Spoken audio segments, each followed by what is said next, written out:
सारी क्लासेस की मैं ऑर्गेनाइज रिकॉर्डिंग डालूंगा ताकि लेटर ऑन रिवाइज कर सकूं।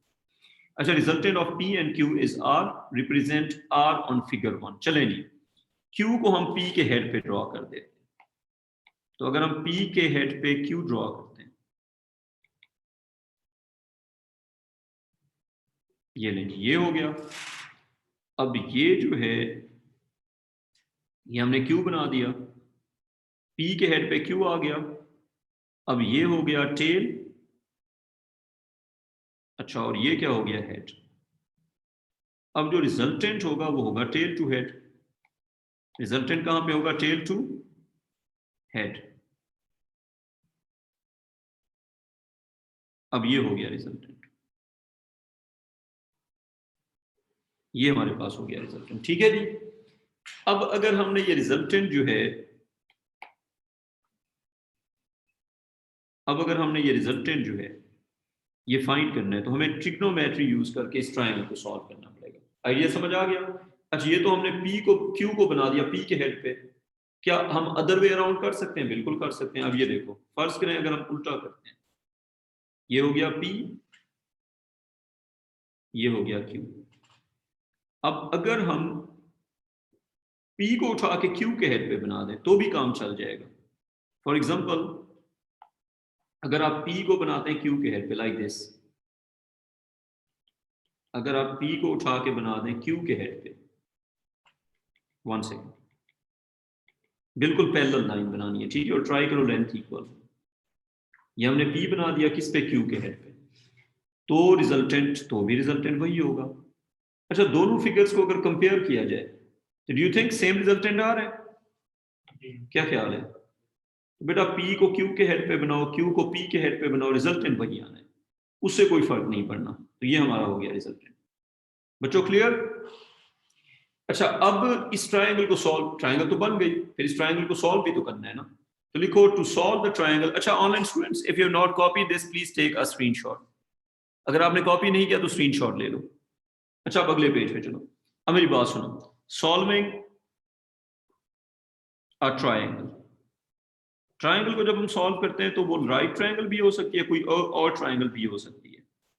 सॉल्विंग अ ट्रायंगल, जिस ट्रायंगल को हम सॉल्व करना चाह रहे हैं, it could be a right triangle और it could be some other triangle. ठीक है जी। अब जो ट्रायंगल है जी, फर्ज करें वो है right triangle. So you have this right triangle, इसके कॉर्नर्स हैं, this is A, this is B and this is C. Angle A, angle C and angle B is 90। A के opposite you know it's A, B के opposite you know it's B, C के opposite you know it's C. Sine of A, what it would be, cos of A, what it would be, tan of A, what it would be। Sine, cos और tan हमने A का लिया और आपने बताना है क्या होगा। इन द सेम मैनर अगर आपसे पूछा जाए साइन ऑफ C क्या होगा, कॉस ऑफ C क्या होगा और tan ऑफ C क्या होगा, तो sine, cos and tan of C की भी हम बात कर सकते हैं। ठीक है जी। अब बात यह है कि अगर हम लेते हैं इनके साइन, कॉस और tan, तो साइन ऑफ A हो जाएगा हमारे पास A ओवर B। क्या ख्याल है? ये A एंगल कर लेंगे तो परपेंडिकुलर क्या होगा, A होगा परपेंडिकुलर, तो क्या बन जाएगा A over B। I think ये आपने ओ लेवल में सीखा होगा। कॉस ऑफ A क्या होगा बच्चों, क्या कहते हैं, cos of A would be, cos अगर लेंगे तो वो होगा C ओवर B। अच्छा, अगर हम लेते हैं tan ऑफ A, तो tan ऑफ A होगा हमारे पास A ओवर C। ठीक है बच्चों, A over B, C over B, A over C। ठीक। अच्छा, अब हम आते हैं C पे। साइन ऑफ C क्या होगा, साइन ऑफ C होगा C ओवर B, क्योंकि C के रिस्पेक्ट से ये परपेंडिकुलर होगा, तो साइन ऑफ C क्या होगा, C over B। Cos of C क्या होगा, कॉस ऑफ C होगा C के रिस्पेक्ट से ये होगा बेस, तो ये बनेगा A ओवर B। और tan ऑफ C क्या होगा, ये बन जाएगा C over A. So these are trigonometric ratios for a right triangle. Whenever you get right triangle, you use these ratios, or you use B square is equal to A square plus C square. You know all of this. ये आपने O level में पढ़ा होगा. क्या ख्याल है बच्चों, पढ़ा होगा ना ये O level में सारा कुछ. अच्छा, अगर राइट ट्रायंगल ना हो फिर क्या करेंगे? फिर या तो रूल यूज करेंगे साइन रूल या फिर यूज करेंगे कॉस रूल. तो अगर राइट ट्रायंगल ना हो तो फिर भी दो ऑप्शन रह जाते हैं. हो गया यहां तक कॉपी. इसके आगे लिखो इफ it's not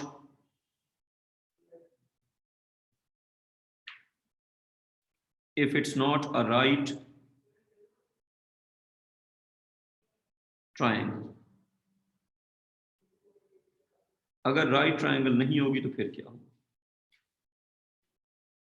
अगर राइट ट्रायंगल नहीं होगी तो फिर हम यूज करेंगे जो होते हैं आपके वो वाले ट्रिग्नोमेट्रिक रेशियोज. तो अगर राइट ट्रायंगल नहीं होगी तो फिर हम साइन और कॉस के रेशियोज यूज करेंगे. चलें जी, अगर ये ट्रायंगल है, for this triangle A, B and C, for example these are the sides. तो ये एंगल C हो गया, इसके अपोजिट साइड C हो गई. ये एंगल B हो गया, इसके अपोजिट साइड B हो गई. ये एंगल A हो गया, इसके अपोजिट साइड A हो गई. अगर हम अप्लाई करते हैं कॉस रूल, क्या होगा कॉस रूल? कॉस रूल के लिए हम करेंगे, फॉर एग्जांपल अगर हम B के थ्रू जाते हैं तो कॉस रूल के लिए हम करेंगे B square is equal to C square plus A square minus 2 into C into A into cos of B. आती है समझ? तो क्या बन जाएगा? C square plus A square minus 2 into C into A into cos of B. Clear? अगर हम यही रेशो लिखते हैं A स्क्वायर के लिए फिर क्या बनेगा? A square is equal to B square plus C square minus 2 into B into C into cos of capital A. ठीक है जी, ये हो गया. What about the other one? ये तो हो गया A स्क्वायर. अब अगर हम जाते हैं C स्क्वायर के साथ तो C square is equal to C square is equal to A square plus B square minus 2 into A into B into cos of C. You know all these ratios. cos rule use करने की कोई restriction नहीं होती. cos rule use करने की कोई restriction नहीं होती. अगर हम इसकी जगह यूज करते हैं साइन रूल. अच्छा, अब आप हेडिंग दे साइन रूल अगर यूज किया जाए, साइन रूल कैसे चलेगा? उसके लिए अगर फॉर एग्जांपल आपके पास है ये ट्रायंगल, ये बना दो इस तरह, और पता चले कि ये वाली साइड बड़ी है, एक बड़ी साइड नजर आनी चाहिए. अच्छा, ये कॉर्नर इसका हो गया फॉर एग्जांपल A. अच्छा, ये कॉर्नर इसका हो गया B. ये कॉर्नर इसका हो गया C. B के अपोजिट B हो गया, A के अपोजिट A हो गया, C के अपोजिट C हो गया. अंडरस्टूड? ये एंगल A हो गया, ये एंगल B हो गया, ये एंगल C हो गया. ये इनके हो गए एंगल्स. ठीक है जी. अब अगर हम अप्लाई करते हैं साइन रूल तो ये हो जाएगा B over sine B is equal to, अगर B लेंगे तो उसके अपोजिट वाला angle, side over opposite angle, you know that. उसके बाद होगा C over sine C is equal to A over sine A. अच्छा बच्चों, एक सिचुएशन में साइन रूल यूज नहीं करते होते, बताओ कौन सी सिचुएशन में? एक कंडीशन है कि साइन रूल इस जगह पे यूज नहीं करना. ओ लेवल में पढ़ा हुआ है. Online students, do you know that कि साइन रूल को यूज कब नहीं करते? एक जगह पे साइन रूल यूज नहीं होता, बताओ कब? क्विकली. ओ लेवल में नहीं पढ़ा?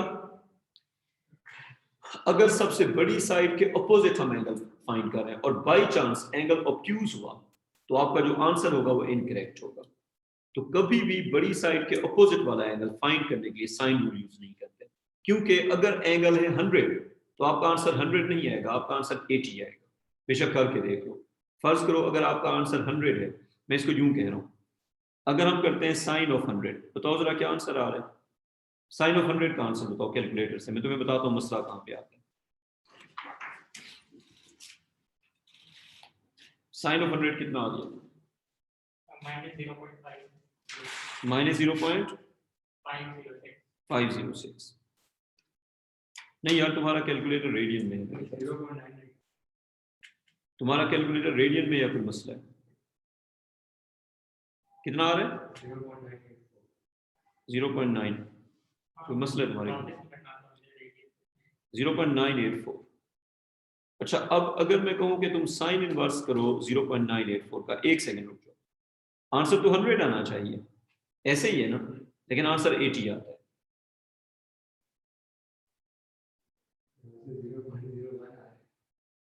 कैलकुलेटर का यार साइन इनवर्स करना है खुदा के बंदे।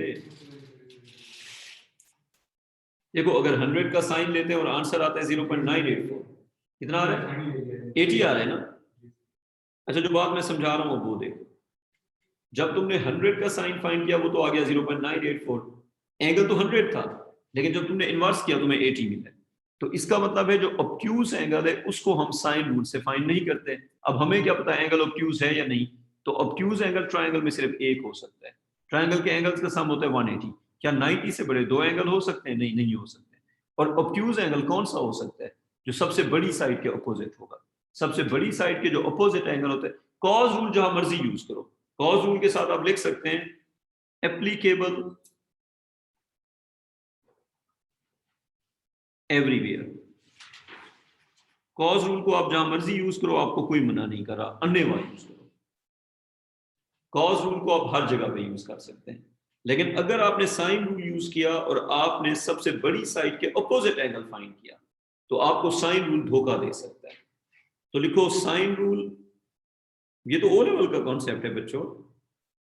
साइन रूल कैन बी, जब ओ लेवल का पढ़ाते हैं साइन रूल 10th क्लास में, तो ये बताते नहीं होते कि सबसे बड़ी साइड के अपोजिट एंगल है अगर, और तुम साइन रूल यूज करते हो, तुम्हारा एंगल गलत आ जाएगा, क्योंकि अगर ऑब्ट्यूज हुआ तो तुम्हें दूसरे वाला मिल जाएगा। तो sine rule can be used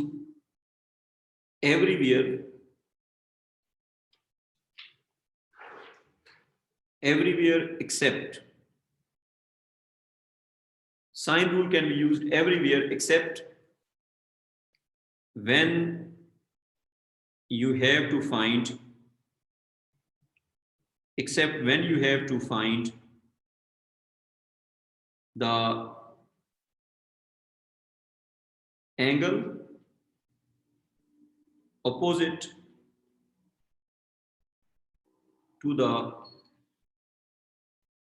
longest side।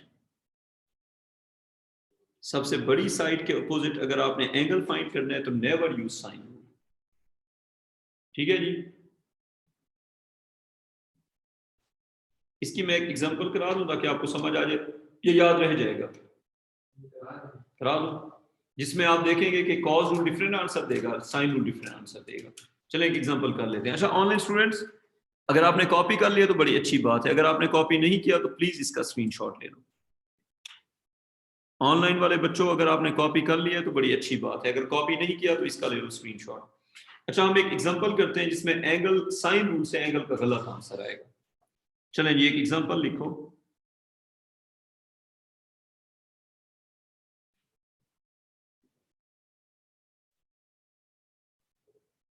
Example,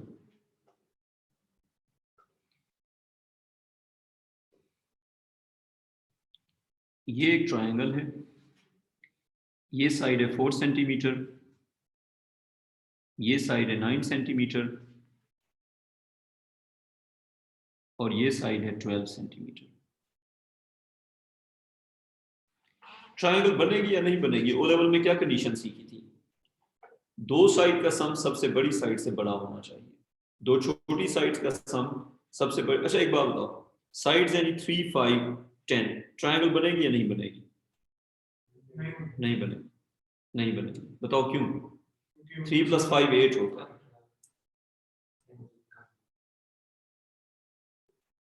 मिला के भी 10 नहीं हो रहा, ट्रायंगल कैसे बनेगा, समझ आ गई बात। तो अगर दो छोटी साइड्स का सम बड़ी साइड से छोटा हो जाए तो ट्रायंगल नहीं बनता।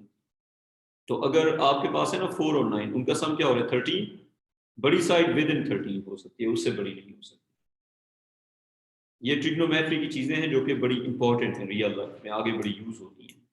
अच्छा अब देखो, अब फर्ज करें मैं आपको कहूँ ये वाला एंगल फाइंड करो, फिर मैं आपको कहूंगा ये वाला एंगल फाइंड करो, लेकिन रुक जाओ, मैं ये वाला एंगल नहीं कहूंगा अभी, थोड़ा सा रुको। पहले आप मुझे ये एंगल फाइंड करके दो जिसको मैंने थीटा कहा हुआ है, या इसको थीटा 1 कह दो। थीटा 1 के लिए कौन सा रूल यूज होगा, कॉस रूल। अगर तीनों साइड्स पता है तो पहला रूल कौन सा यूज होता है, कॉस रूल। समझ आ गई बात। तीनों साइड्स पता है तो सबसे बेहतर रूल, क्योंकि साइन रूल के लिए कम से कम एक एंगल तो चाहिए। तो ये हो जाएगा फिर हमारे पास 9 square is equal to 4 square plus 12 square,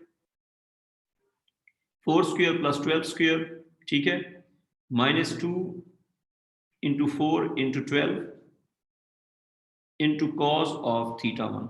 समझ लगती है बात। ये हो जाएगा 9 स्क्वायर -4 स्क्वायर -12 स्क्वायर -2, वो जो बड़े एंगल वाली बात है वो समझाने के लिए मैं ये सवाल करवा रहा हूँ। 12 इंटू कॉस ऑफ क्या हो जाएगा थीटा, ठीक है जी। अब ये बन जाएगा हमारे पास 9 square -4 square -12 square divided by -2 into 4 into 12, और ये इक्वल हो जाएगा कॉस ऑफ थीटा 1 के। नेगेटिव नेगेटिव से कट जाएगा। इसको सॉल्व करके बताओ कि जो है थीटा 1 कितना आ रहा है क्विकली।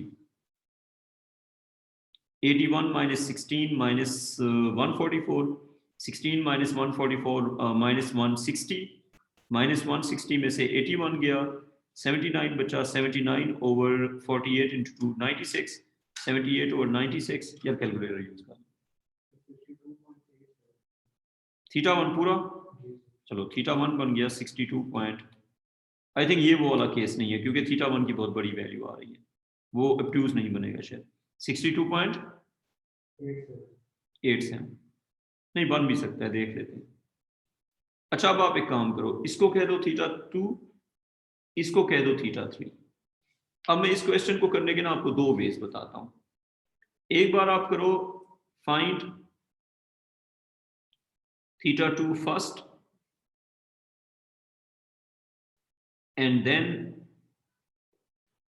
देन ये पूरी बात लिखनी है, find theta 2 first and then use theta 2 to find theta 3। एक चीज देखिए, मैंने थीटा 3 डायरेक्टली फाइंड नहीं किया इधर, मैंने इधर बेशक मुझे थीटा 3 चाहिए था लेकिन मैंने थीटा 3 डायरेक्टली फाइंड नहीं किया। मैंने कहा first find theta 2 then find theta 3, तो मैं थीटा 3 पे डायरेक्टली नहीं गया।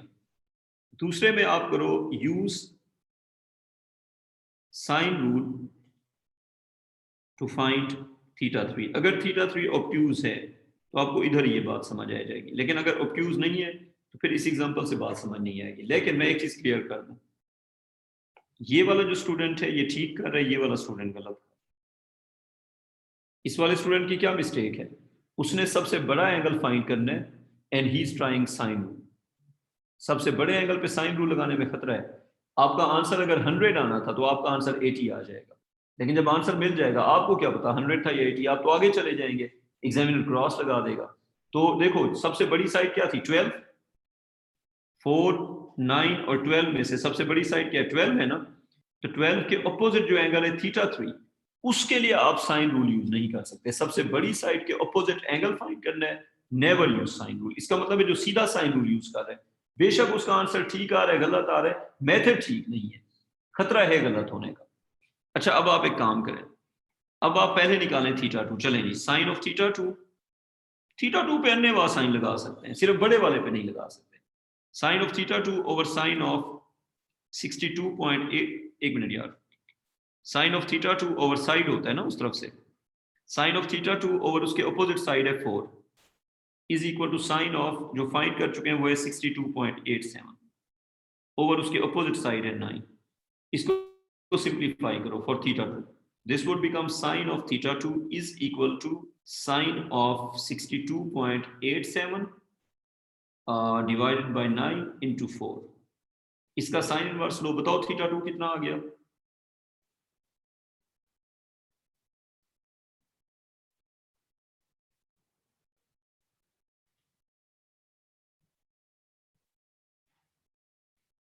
साइन ऑफ 62.87 इंटू 4/9 और उसका साइन इनवर्स।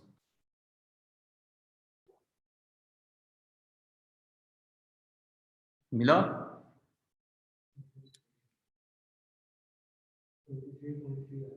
कितना? हाँ, हमारा काम हो गया, बस फिर जबरदस्त हो गया। अब इससे अगर मैं निकालता हूँ थीटा 3 का जो आंसर आएगा इधर से वो आएगा, देखो 180 माइनस 62.87 माइनस 23.3। बच्चों इसका आंसर बताओ जरा।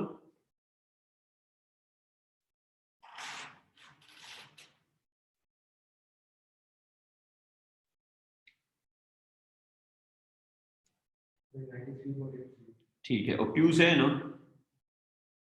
93.83, थोड़ा बहुत ऑब्ट्यूज तो हो गया है ना। तो अब जरा साइन रूल से फाइंड करो, तुम्हें आंसर जो है ना वो मिलेगा, तुम्हें 87 मिलेगा, 86.07 समथिंग इस तरह मिलेगा, 86.17।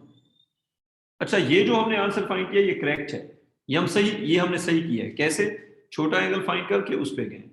अब फर्ज करें अगर कोई बंदा थीटा 3 पे डायरेक्टली लगा दे साइन रूल, तो देखो क्या आता है, साइन ऑफ थीटा 3। अब बंदे ने सीधा सीधा रूल लगाया, साइन रूल थीटा 3 पे ओवर 12। इस एग्जांपल से मैं क्या शो करना चाह रहा हूं आखिर में, कि भाई अगर बड़ा एंगल फाइंड करना है ना और साइन रूल लगा दिया तो आंसर 100%। अगर ऑब्ट्यूज एंगल है तो आप गए काम से, आपके नंबर कट गए फिर, क्योंकि आपको क्या पता कि जो 86 है वो आंसर है या जो 93 है वो आंसर है, आपको पेपर में तो नहीं पता। तो ये वाला तरीका बेहतर है, छोटा एंगल फाइंड करो, उससे बड़ा एंगल फाइंड करो। तो साइन ऑफ थीटा 3 ओवर 12, और उधर से आ जाएगा, हमने थीटा 1 फाइंड किया हुआ था ना, साइन ऑफ 62.87 डिवाइडेड बाई, इसके अपोजिट क्या था, 9 था ना, 9। इसको सिंप्लीफाई करके बताओ थीटा 3 कितना है। नहीं आएगा, होगा सॉल्व।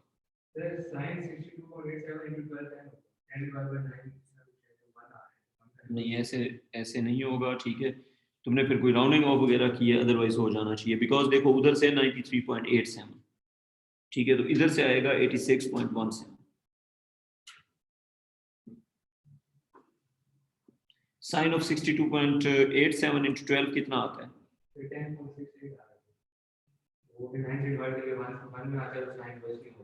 नहीं हो रहा, 1 आ रहा है। वो इसलिए कि हमारा जो एंगल है वो बिल्कुल बाउंड्री पे है, हमारा जो आंसर है वो बिल्कुल बाउंड्री पे है ना। देखो 93 जो है वो ऑलमोस्ट 90 के अबाउट है ना, तो इस वजह से प्रॉब्लम हो रहा है। लेकिन देखो मेन पॉइंट ये है कि ये मेथड ठीक नहीं है, उससे तो मिल गया था ना आंसर, तो आपने उसी से आंसर निकालना है। तो अब रूल क्या बना कि आप साइन रूल कॉस रूल जहां मर्जी यूज करो, सिर्फ एक जगह पे साइन रूल यूज नहीं करना। कब?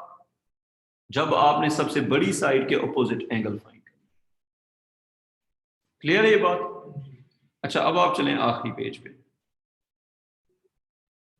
नेक्स्ट पेज पे। अब हम वेक्टर्स की कुछ एग्जांपल्स करते हैं। अब हम करते हैं जी वेक्टर्स की कुछ एग्जांपल्स। लिखो examples of vectors.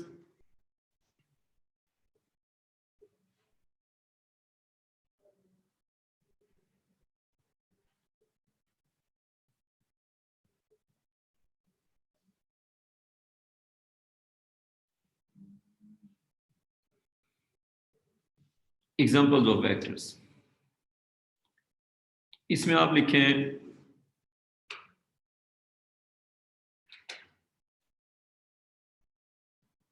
Example number 1,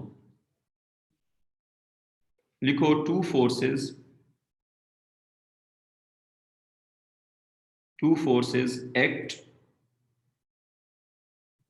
on a box as shown. Two forces act on a box as shown. दो फोर्सेस एक्ट कर रही हैं एक बॉक्स पे और वो हमने दिखाना है। ये देखें, ये है बॉक्स और इस बॉक्स पे एक्ट कर रही हैं दो फोर्सेस। तो दो फोर्सेस कौन सी हैं? एक फोर्स है जी ये वाली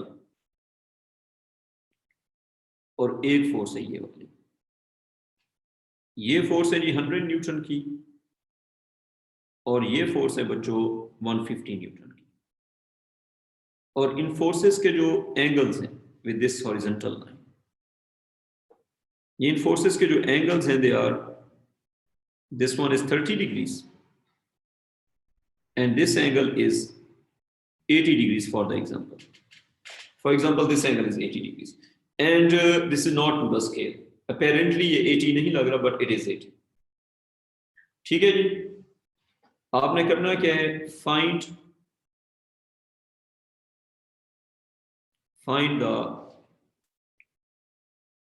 resultant force, find the resultant force on the box using, find the resultant force on the box using a vector triangle. So use a vector triangle to find the resultant force on the box. ये है जी बच्चों question. अब देखें, अगर हमने use करना है vector triangle तो हम एक वेक्टर को दूसरे वेक्टर के हेड पे बनाएंगे। फॉर एग्जांपल हम 150 न्यूटन को उठा के बना देते हैं 100 न्यूटन के हेड पे, ठीक है। तो अगर हम 150 न्यूटन को बनाते हैं 100 न्यूटन के हेड पे, ये हो गया। तो इस तरह से हमारे पास ये बन गया। ठीक बनाए? नहीं, थोड़ा सा छोटा बनाए, थोड़ा सा लेंथ कम बना दिए। अब आई थिंक ठीक है, थोड़ा सा या ज्यादा बना दिए, चलें अपेरेंटली बस वही लगना चाहिए। अब ये हो गया 150 न्यूटन। रिजल्टेंट नहीं बनाना, पहले आपने ना ये एंगल बताना है कितना होगा। अब मेरी बात सुने, फर्ज करें अगर मैं यहां पे बना देता हूं रेफरेंस लाइन, ये फोर्स है जी 100 न्यूटन की। अच्छा, अगर मैं यहां पे बना दूं एक रेफरेंस हॉरिजॉन्टल लाइन ऐसे, ये क्यों बना रहा हूं, बिकॉज आपको जो एंगल्स गिवन है वो हॉरिजॉन्टल लाइन से गिवन है, तो ये रेफरेंस लाइन आपको बनानी पड़ेगी। 150 का हॉरिजॉन्टल के साथ क्या एंगल है, अगर ये एंगल था 80, तो उसको जहां पे मर्जी बनाओगे, अगर ये वही वाला वेक्टर है तो उसका एंगल क्या होना चाहिए, 80 होना चाहिए। क्या कहते हो, 150 न्यूटन का हॉरिजॉन्टल के साथ क्या एंगल था, 80 था ना। आप उसे जहां मर्जी बनाओ एंगल तो 80 रहेगा। अच्छा, फिर ये एंगल और ये एंगल अल्टरनेट एंगल्स हैं या नहीं है अल्टरनेट एंगल्स ना। तो अगर ये 30 है तो ये भी कितना होगा, फिर ये भी 30 होगा। अगर नीचे वाला 30 है तो ऊपर वाला भी कितना होगा, 30 होगा। अब इसका जो रिजल्टेंट बनेगा दैट वुड बी, यहां इस टेल से इस हेड पे करेंगे ज्वाइन, तो इसके टेल को इसके हेड से ज्वाइन करेंगे और ये हमारे पास क्या बन जाएगा, यहाँ पे रिजल्टेंट। अब देखें, ये है जी 80 डिग्रीज, ये है 30 डिग्रीज। 80 और 30 मिला के कितना हो गया, 110, 110। तो 180 में से 110 गया, कितना बचा, 70। तो बच्चों ये एंगल हो गया 70 डिग्रीज और यही एंगल तो हमें चाहिए था। अब आप खुद बताएं, अगर आर फाइंड करना है तो कॉस रूल लग सकता है या नहीं लग सकता। देखें, आपके पास ये वाला 100 न्यूटन भी है, अच्छा आपके पास ये वाला 150 न्यूटन भी है और एंगल 70 भी है, तो लिखें R square is equal to, ये आज का आखिरी क्वेश्चन होगा, 100 square plus 150 square minus 2 into 100 into 150 into cos of 70. You will solve it for r. So r is equal to 100 का square plus 150 का square minus 2 into 100 into 150 into cos of 70 and under root of all of this. Under root of all of this. So what is the answer?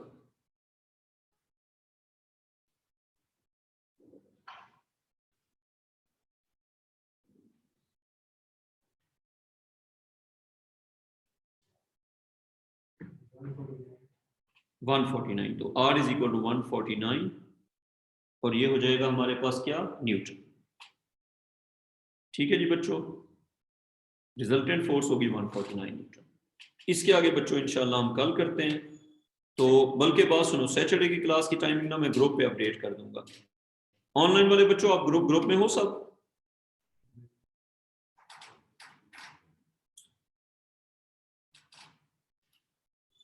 आप हो, चलें आप भी हो ना group में सब।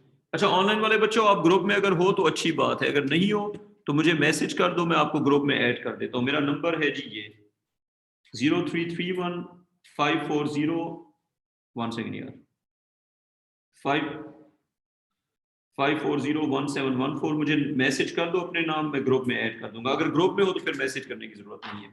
अगर आप व्हाट्सएप के ग्रुप में हैं जो हमारी क्लास का ग्रुप है तो ठीक है, अदरवाइज मुझे मैसेज कर दो। ओके बच्चों, टेक केयर, खुदा हाफिज।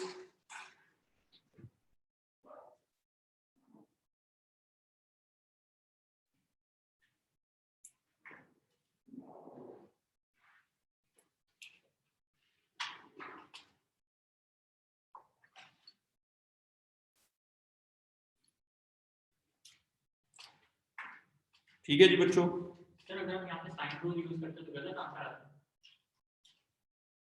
यहाँ पर अगर हम कॉस की जगह साइन रूल नहीं, यहाँ पे तो साइन कॉस की बात ही नहीं है। नहीं वैसे मैं कह रहा हूँ हम उससे भी तो नहीं निकाल सकते, बिकॉज दो एंगल नहीं है।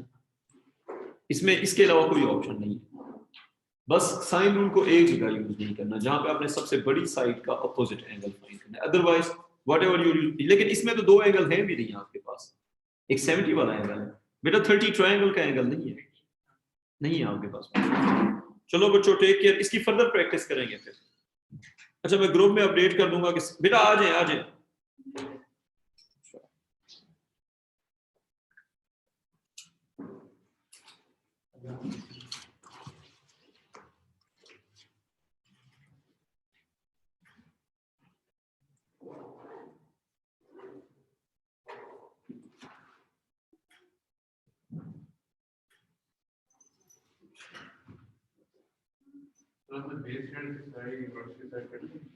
मैं हाँ तकरीबन वो जो बच्चों ने किया वही वाली, लेकिन मैं दोबारा सेंड कर रहा हूँ।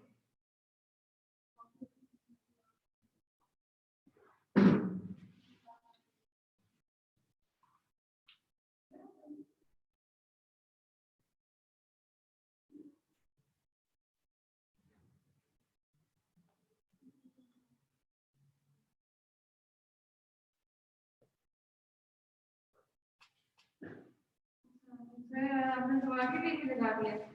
आपको मजाक लगा था? नहीं मजाक तो नहीं किया था,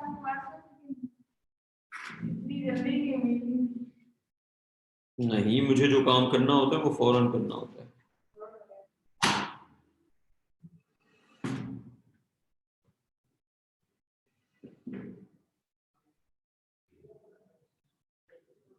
बस क्लास शुरू करने लगे। ओ या अल्लाह,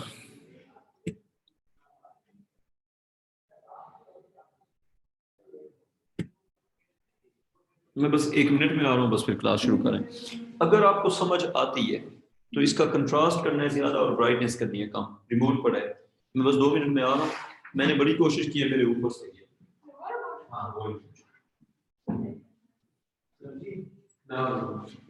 हमारी आंखों की बचत करने के लिए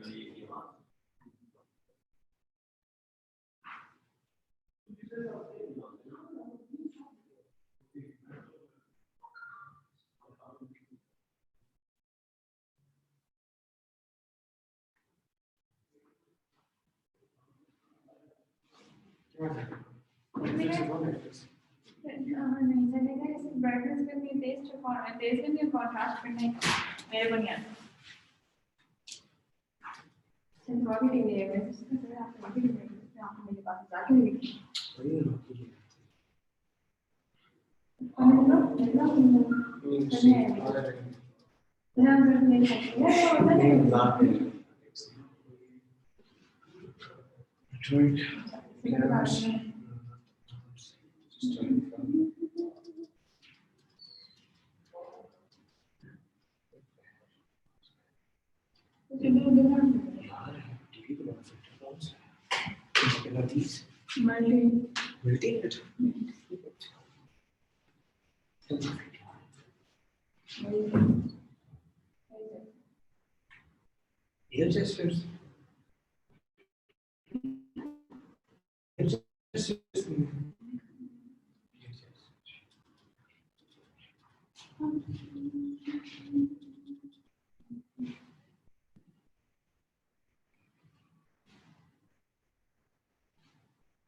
अच्छा कभी दोनों लोग वो ऐसे समाप्त नहीं हुआ अलग हो गया चलते नहीं नहीं कैसे बहुत बड़ा है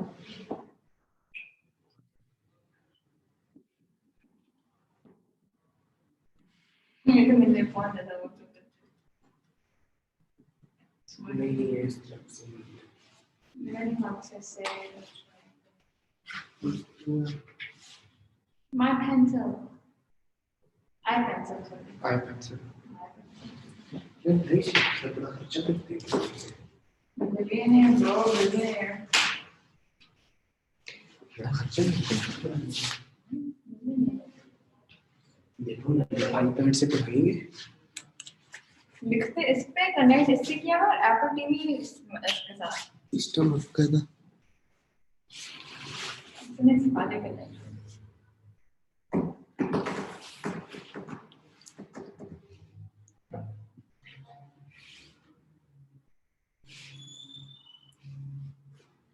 मैंने काम नहीं किया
अच्छा वो बात है कि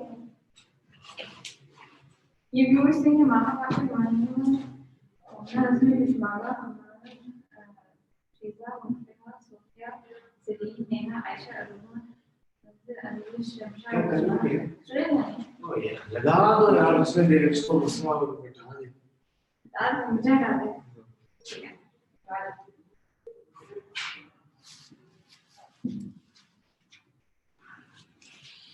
वो चीज़ तो हमने किया स्पाइसी नूडल्स चलो बच्चों यार क्लास शुरू करते हैं तो तुम अपने पंगे तो ना लो ना यार अनिश सर मैं बैठ जाओ। ऐसे देख रहा था हाँ बैठो इसको उधर। पूरा पकड़ते हैं इसके पंगे खत्म ही नहीं होते कसम से नहीं सर मैं ये क्या सर पंगे बैठ जाओ यार आप पंगे लेके जा ये रहे बता रही है कहीं हो।